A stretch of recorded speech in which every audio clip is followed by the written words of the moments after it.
copado antes de retirarse. Y bueno, Adolfo Pérez Esquivel está ahí muy atento y acompañando al tercer malón que efectivamente está reclamando por nuestros derechos. Y bueno, hay un poema que dice: estamos consternados, rabiosos, y eso es necesario, es condición necesaria, pero no suficiente, diría, ¿no? Porque hay que interpelar esta cuestión, el resultado electoral en principio, pero algo que va mucho más allá de eso, poniendo lo que pasa acá en el contexto del mundo actual en el que vivimos, considerando varios factores, ¿no? En esta etapa neoliberal del sistema capitalista y una disolución, podemos decir, del entramado social, y esto lo podemos pensar tanto a nivel de los efectos por la situación económica, pero también por los modos de lazo social actuales en donde las redes, los medios y demás ocupan un lugar preponderante, en donde hay una enorme vulneración respecto de el lazo al otro, a la otra, y en donde efectivamente la tergiversación, la mentira, ocupa un lugar fundamental. Entre otras cosas, efectivamente se amenaza con quitar derechos y al mismo tiempo se apela a discursos de odio, al rechazo a la diferencia, a la segregación, que ponen en juego cierta condición humana a la que luego nos vamos a referir. Pero entre otras amenazas, efectivamente, está una amenaza a la educación, a la salud, a la privatización de todos estos bienes que tiene la sociedad precisamente en relación al acceso a derechos. Y hoy hubo una manifestación muy importante de un grupo de miembros de CONICET que fueron a C5N, fueron entrevistados ahí, y justamente la importancia de estos organismos, resaltaron la importancia de estos organismos autónomos para el desarrollo soberano de los países en materia de ciencia. Para hablar de este tema estamos en comunicación con la investigadora del CONICET y secretaria de Derechos Humanos y Género de ATE, Alexia Masholder. ¿Qué tal, Alexia? Muchas gracias por atendernos. Ana María Cariaga, Oscar Estellés y Anita Fernández, te saludamos. Hola, buenas tardes, Ana María. Muchas gracias por el espacio y por el llamado. Saludos a todos por ahí. Bueno, justamente nos pareció muy interesante la intervención y esto que nombraron como bueno, un inicio de una campaña tan necesaria para poder explicarle a la gente algunas cuestiones que son muy importantes. Por ejemplo, hoy se nombró lo que se construyó a nivel científico por las investigaciones del CONICET, como por ejemplo la vacuna durante la pandemia, los barbijos que se pudieron exportar, el tratamiento e investigación de temas de patologías que no son redituables, como el mal de Chagas, el dengue, los agrotóxicos, los agroquímicos, etcétera. Es decir, la necesidad de entes independientes que puedan precisamente investigar sin condicionamiento de orden económico lo que hace a una soberanía de una nación, ¿no es cierto? Sí, y en primer lugar, anteponer a todo esto la tremenda angustia que implica para nosotros tener que estar explicando en el siglo XXI la importancia de defender la educación pública, una ciencia soberana. Eso ya nos parece que es un retroceso y nos debe llamar a la reflexión de que hemos hecho también para tener que explicar todo esto ahora, ¿no? Porque el desarrollo científico y tecnológico que realiza CONICET está presente en nuestro cotidiano en muchos aspectos de la vida que no se ven. Quizá los de las ciencias duras, que son siempre los menos estigmatizados porque son considerados productivos, son muchos de los que se mencionaron hoy, ¿no? Pero después hay muchísimas cosas que no se ven, pero que nos deben preocupar como sociedad, que son, por ejemplo, estudios sobre el aumento de los femicidios en el contexto de pandemia, ¿no? Desarrollo de contenidos, por ejemplo, yo que vengo de las ciencias sociales, sobre historia argentina y latinoamericana, que son los que después de un largo proceso se plasman en muchos de los espacios de formación pública y que deberían y están orientados a desarrollar conocimiento y preservar, por ejemplo, la memoria. Porque si nosotros nos acordáramos de muchas de las cosas que pasaron en este país hace no mucho tiempo, como sociedad, digo, no quienes estamos en CONICET, no tendríamos que estar explicando estas cosas ahora. Entonces, son conocimientos fundamentales en todas las áreas de nuestras vidas, en las sociales, las médicas, esto que vos decías del ámbito del agro, ¿no? Una de las barbaridades que escuchamos decir a Milei, por ejemplo, es que el tema del cambio climático es un invento del socialismo.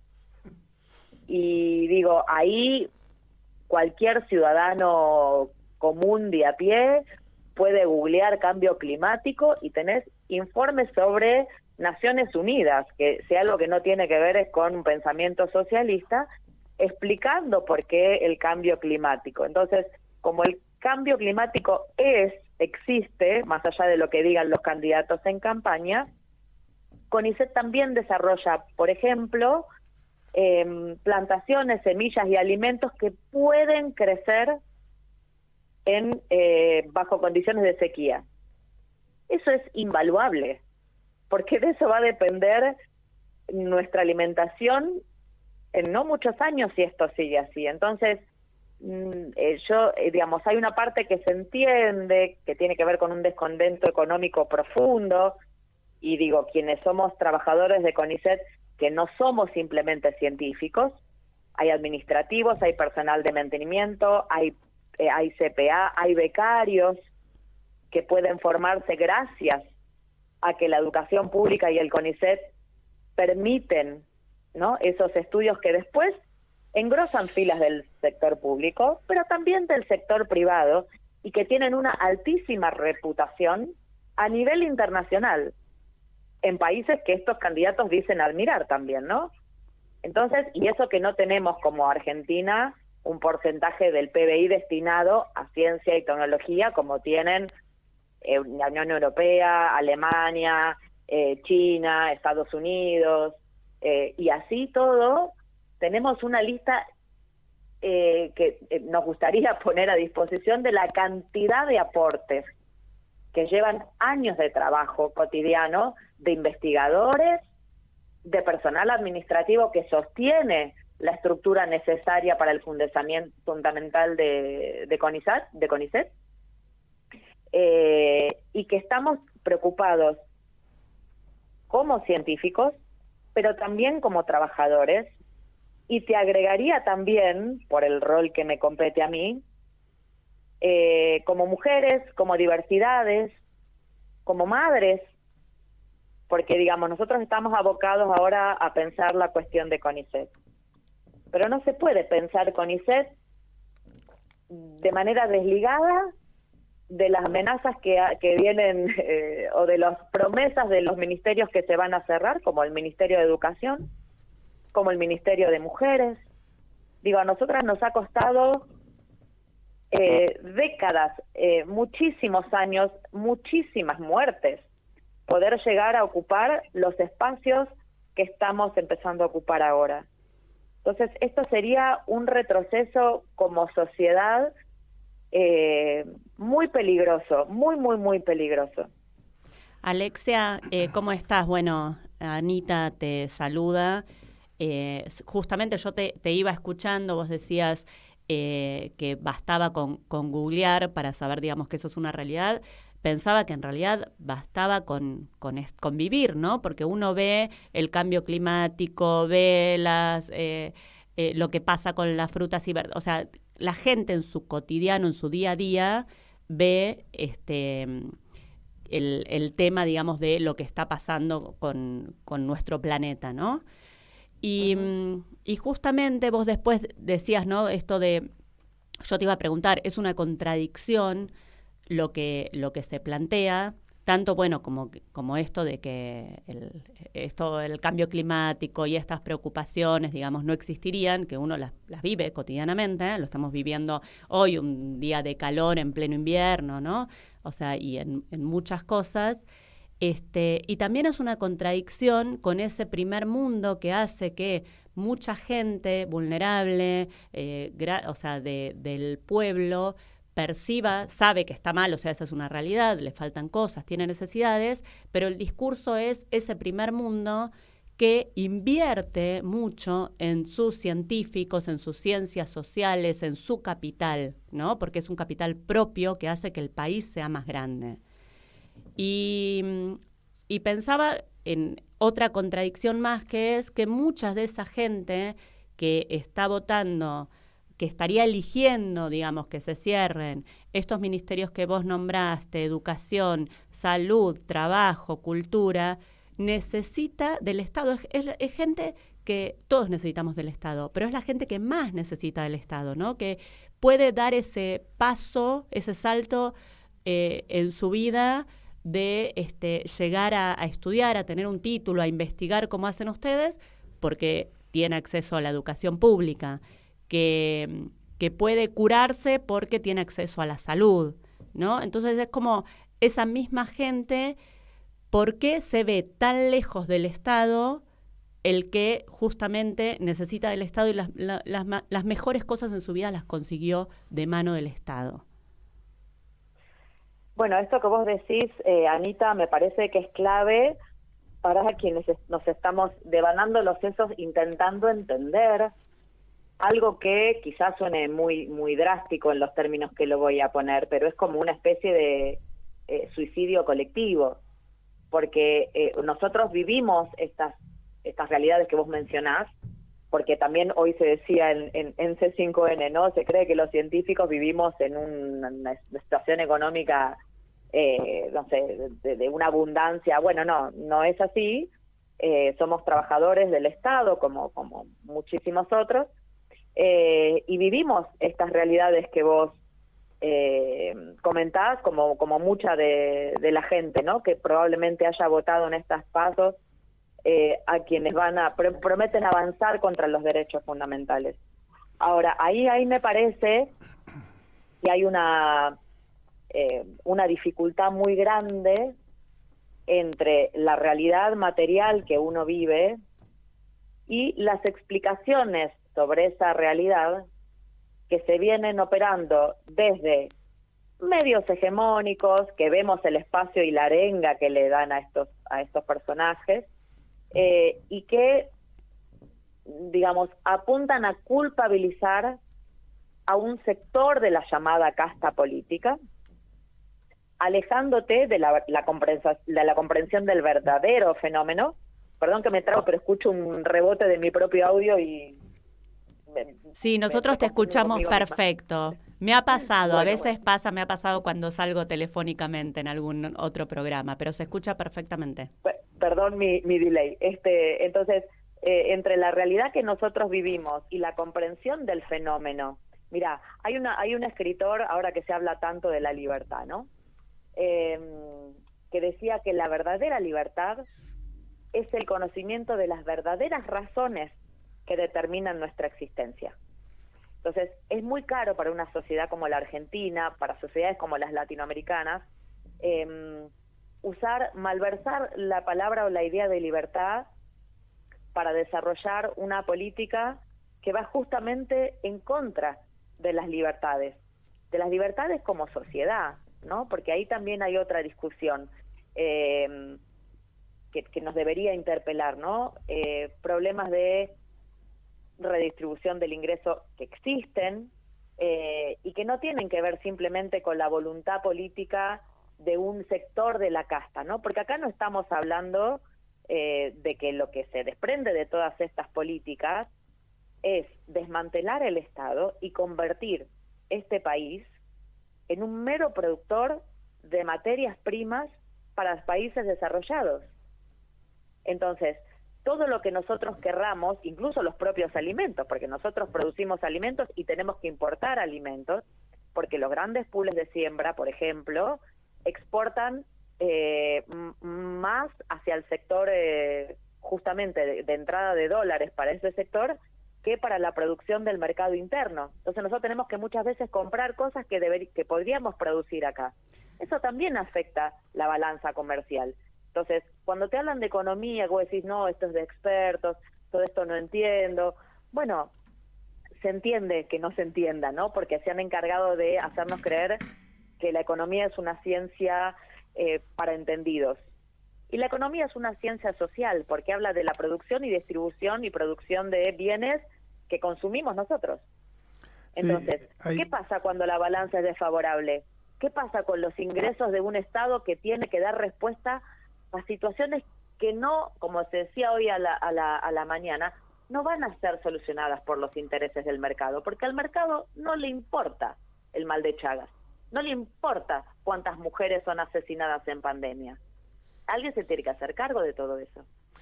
Claro, es cierto lo que vos decís, que hay dos cosas, ¿no? Por un lado, hay una mayor visibilización de lo que son las ciencias duras, es decir, uno cuando piensa primariamente en el CONICET piensa en un laboratorio, ¿no? Es decir, el estereotipo del científico que está trabajando y estudiando con las ciencias exactas.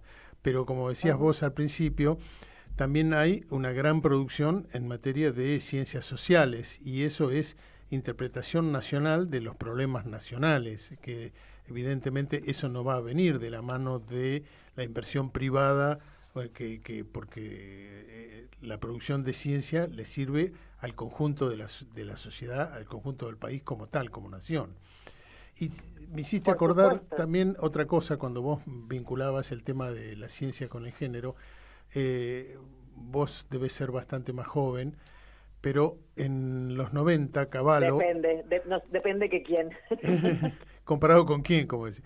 Cavallo mandó a lavar los platos a los científicos del CONICET porque se peleó con una señora que llamaba, creo que Susana Torralba, una científica argentina, y la mandó a lavar los platos. Es decir, no solo no había que hacer ciencia, sino que además, ¿cómo es esto de que las mujeres se dediquen a hacer ciencia si las mujeres tienen que estar lavando los platos? Es decir, hay un retroceso en materia no solo de inversión y de materia económica, sino también en materia discursiva. Es decir, a veces también la gente no tiene muy en claro cuál es el rol que tiene que jugar un instituto como el CONICET para poder producir ciencia, no ciencia nacional en un sentido nacionalista y absurdo de fronteras para adentro, sino en un sentido que beneficie exactamente el concepto al cual quería llegar, era el tema de la soberanía. Bueno, ahí vos hay como dos cosas, ¿no? Respecto al tema de las mujeres, por ejemplo. Por eso yo también empecé hablando de la cuestión del Ministerio de Mujeres, Género y Diversidad, ¿no? Porque nos costó mucho a nosotras llegar a esto. Vos decías, en general la ciencia se asocia al microscopio, al trabajo de laboratorio, y te agregaría a los hombres, ¿no? El estereotipo del científico está muy masculinizado. Y cuando uno ve, por lo menos en CONICET, por ejemplo, en donde hemos avanzado muchísimo en términos de género, pero digamos, esas desigualdades siguen presentes, porque nosotros tenemos más de un 50% de presencia de mujeres y diversidades en, por ejemplo, los escalafones más bajos, en las tareas administrativas, en las categorías más bajas de investigación. Y cuando uno va subiendo de categoría, por ejemplo, en el escalafón de investigadores, no llegas al 24%. Claro. Y ni hablemos del directorio del CONICET. Y eso no tiene que ver, como dicen solían decir algunos, que yo pensé que era algo del pasado, pero todo es posible hoy en día, una cuestión de capacidad, el desarrollo cerebral y una cantidad de aberraciones terribles, ¿no? Pero digo, yo lo hablo como trabajadora, como investigadora y como mamá.